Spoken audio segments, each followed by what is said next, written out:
26 апрел асосгузори сулҳу ваҳдати миллӣ, пешвои миллат, президенти ҷумҳурии Тоҷикистон муҳтарам Эмомалӣ Раҳмон дар деҳаи рахшонзамини ноҳияи Данғара меҳмонхонаи Комронро ба истифода доданд.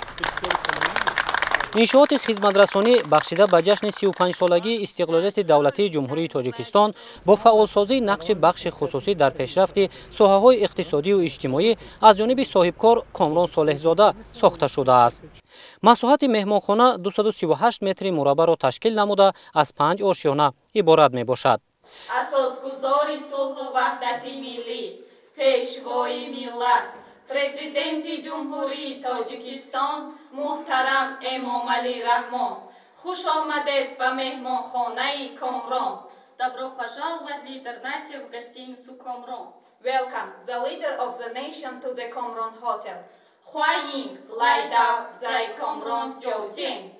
пешвои муаззами миллат муҳтарам Эмомалӣ Раҳмон ба шароити фароҳамшуда баҳои баланд дода коргаронро ҷиҳати мутобиқ ба талаботи замон хизматрасонӣ кардан ба мизоҷон вазифадор намуданд. меҳмонхонаи Комрон аз 16 ҳуҷра иборат буда имкон дорад ки дар як вақт ба 30 нафар хизматрасонӣ кунад. ҳамзамон бино дорои ошхона, маҷлисгоҳ ва дигар шароити зарурӣ мебошад. дар вақти бунёди иншооти мазкур 15 нафар сокинони маҳаллӣ бо ҷои кор ва маоши хуб таъмин буданд. баъди ба истифода додани меҳмонхона бошад 10 нафар бо ҷои кори доимӣ фаро гирифта шуданд. дар пайравӣ ба иқдому ташаббусҳои созандаи пешвои миллат, президенти ҷумҳурии Тоҷикистон муҳтарам Эмомалӣ Раҳмон ҷамъияти дорои масъулияти маҳдуди Комрон ҷамъи П дар ноҳияи Данғара меҳмонхонаи замонавиро бунёд намуд ва ҳадафи мо кормандон хизматрасонии сатҳи баланд ба меҳмонҳои дохилию хориҷӣ мебошад. меҳмонхона дорои 16 ҳуҷра, толори конферансӣ ва ошхона буда мизоҷон мутобиқ ба фармоиш дар меҳмонхона аз хизматрасонии сатҳи баланду миёна баҳравар мешаванд. ҳоло иншооти навбунёди хизматрасонӣ 10 нафарро бо ҷои кор ва маоши хуб таъмин гардонидааст. майдони асосии иншоот 13 садякиро ташкил медиҳад. саҳни меҳмонхона сафолакпӯш карда шуда, ниҳоли дарахтони сояафкану ороишӣ ва гулу бутаҳо шинонида шудааст.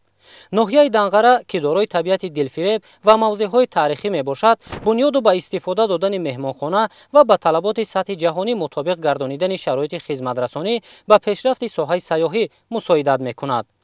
президенти ҷумҳурии Тоҷикистон муҳтарам Эмомалӣ Раҳмон бунёду ба истифода додани иншооти муосирро намунаи асосии татбиқи нақшачорабиниҳои ҷашни 35-солагии истиқлолияти давлатӣ дар ноҳияи Данғараи вилояти Хатлон бе ҷалби маблағҳои буҷетӣ арзёбӣ карданд.